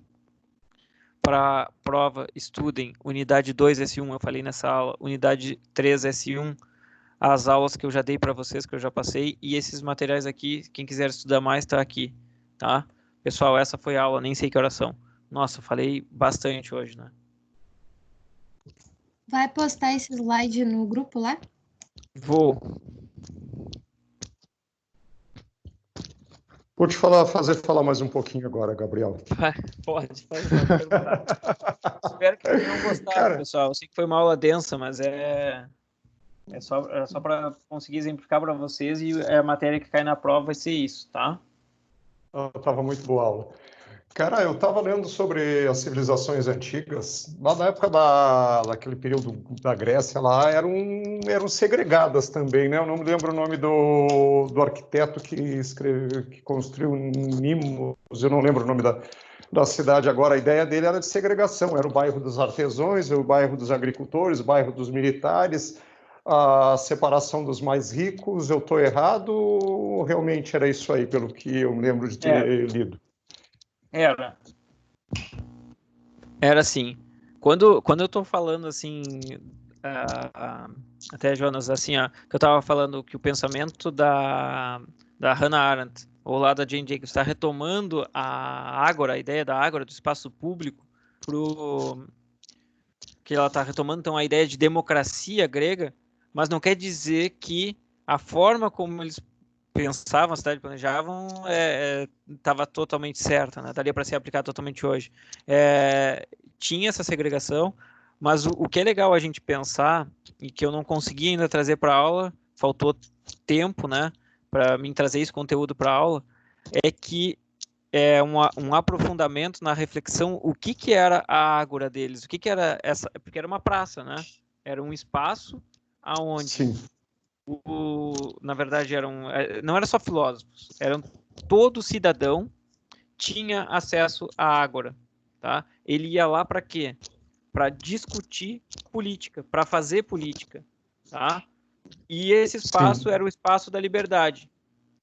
O espaço aonde que tu estava falando, os outros espaços da cidade que eram segregados, na verdade, era o espaço individual, era o espaço da casa. Lá, os homens que têm acesso à ágora, o que acontece? Esses homens que tinham acesso à ágora eram homens que tinham escravos, que tinham mulheres que cuidavam da casa. Então, ele ia lá, aí cuidava da casa, e tinha aquelas pessoas que iam ficar cuidando da casa. Então, as necessidades básicas dele, o que ele fazia lá para se manter, para sobreviver, ele fazia no espaço individual, compreende? Então, como ele administrava individualmente, era no espaço individual. Como ele administrava a família, as questões públicas eram discutidas na ágora. Então, no espaço público onde se permite. Então é isso que a Hannah Arendt e a Jane Jacobs vai falar, é que a rua, as praças, são esse espaço em que os homens vão e têm a capacidade de democratizar, porque a política é essa forma de debate, né, da gente conseguir escutar o outro e colocar os nossos desejos, as nossas vontades frente a uma ideia de união, de comum, de um bem comum, tá? Então é nesse espaço, e só nesse espaço e nessa forma da gente interagir, que a gente se torna cidadão. Então, a gente pensa assim, ó, todo mundo podia ser cidadão na Grécia? Não. Os escravos, o Aristóteles até coloca, né? Era um ser sem alma. Ele colocava os escravos. O ser sem alma, porque só quem tinha alma era aquele que tinha a coragem de se sacrificar para acessar um bem comum. Na verdade, ele está colocando assim, era só porque só pessoas que tinham, então, o privilégio de conseguir não só pensar na questão da sobrevivência, que tinham outros que iam garantir, e ia lá discutir, então, com os outros a questão da cidade, da cidadania do bem comum. Tá? Então, é isso que a Hannah Arendt vai colocar, e que a Jane Jacobs está colocando, que o espaço público tem essa potência, que esses espaços, a rua, esses espaços dos encontros, eles têm, por característica, o espaço onde vai dar as rebeliões, onde vão se dar as revoltas, onde vão se dar os encontros. Então, ele tem essa potência das pessoas se encontrarem e se emanciparem. Então, quando a gente fala assim, em se empoderar, a gente está falando hoje sobre as mulheres, né? O feminismo, que é um assunto bem emergente. Então, a gente pensa, os movimentos feministas, o começo, elas estão lá indo para a rua, botar faixa e se emancipar, e discutir, e se reunir. Então, a tomada, colocar em emergência, colocar os seus discursos, a sua fala, se dá nos espaços públicos, esses embates. A gente não... E aí se constrói a ideia de política, né? A política social, a política das cidades, né? É nesse espaço que tem que ser, esse espaço onde cada cidadão vai conseguir ser escutado e participar dessa construção democrática da cidade, né, participativa. Mas que legal, João, que tu trouxe essa reflexão, porque daí eu consegui falar sobre isso, que eu andava estudando e não tinha conseguido ainda. Não, é que quando eu li a respeito, que me parecia algo ser bem segregado, me lembrou do Le Corbusier, me lembrou do Moser, enfim, parecia que a ideia do arquiteto lá da época era a mesma ideia dos dois, ou seja, os dois tinham pego a ideia do arquiteto grego e estavam fazendo a segregação total de tudo. E pegaram. Tem umas ideias modernistas, que é a ideia da cabana primitiva, uma ideia do Niemeyer, por exemplo, que trabalhou bastante em seus projetos, ou do Le Corbusier também, que era a promenade architecturale. Tá? É um termo que é bastante usado, assim, tipo, se vocês quiserem até falar num bar, assim, promenade architecturale é o percurso para se apreciar o prédio, para se apreciar os prédios, apreciar a rua, né? Então a gente pensa Brasília, se pensou muito nisso, aquelas rampas, como tu vai acessar aqueles palácios, como tu acessa os museus do Niemeyer, né? Então ele pensava bastante nisso, como é que era apreciado o prédio. O Le Corbusier pensava nisso, né? Como é que eram as visuais, como é que se percebia. Isso é promenade arquitectural. E na verdade, essa ideia de promenade arquitectural vem da Escola Nacional de Belas Artes, que os modernistas criticavam, que é a Marche, que é a Marché. Então, que é como se dá os caminhos. Então, na cidade clássica, que a gente está falando lá no Escher fala rapidamente, né? Não chega a falar no livro, mas é como se dá as visuais na cidade clássica, como é que se apreciava a cidade. Então isso vem, na verdade, os arquitetos modernistas não inventaram tudo, eles foram pegando e pegaram realmente da cidade grega, das cidades romanas também, pegaram coisas, esses zoneamentos, essas setorizações, né? Esse pensamento. Acho que te respondi, Joanes. Claro, não, com certeza. Só acabei me lembrando disso aí, eu acho que as nossas aulas têm sido bem propícias para isso, então eu me lembrei de agora, vamos dar uma... É isso que eu queria, que bom que tu trouxe. Pessoal, alguma dúvida da aula? Alguma dúvida da prova? Não, valeu, professor, tá bom, tá muito bom. Tá bem. Trabalhos, então, até segunda-feira às 19 horas, tá? E a prova, vocês têm que fazer o acesso independente, cada um no seu AVA. Tá bem, pessoal? Uma boa noite a todos. Adorei a aula de hoje. Adorei porque, no sentido, não é que eu adorei a aula que eu dei, adorei a participação de vocês, as colocações que vocês fizeram, tá? Também gostei da aula que eu dei. Tava boa a aula. O Silvio, que era um grande amigo hoje, colega de trabalho, né, mas foi meu orientador, e que fiz os primeiros estágios docente, ele dizia assim, fiz uma aula ótima para mim. Ele passou uma aula pra ele. Então, por isso, então, gostei da aula hoje. Obrigado aí, pessoal. Mas o melhor é ver vocês interessados e participando. Tá? Um abraço a todos aí. Obrigado, um abraço, boa noite também. Boa noite a todos. Até mais. Boa noite aí. Boa noite.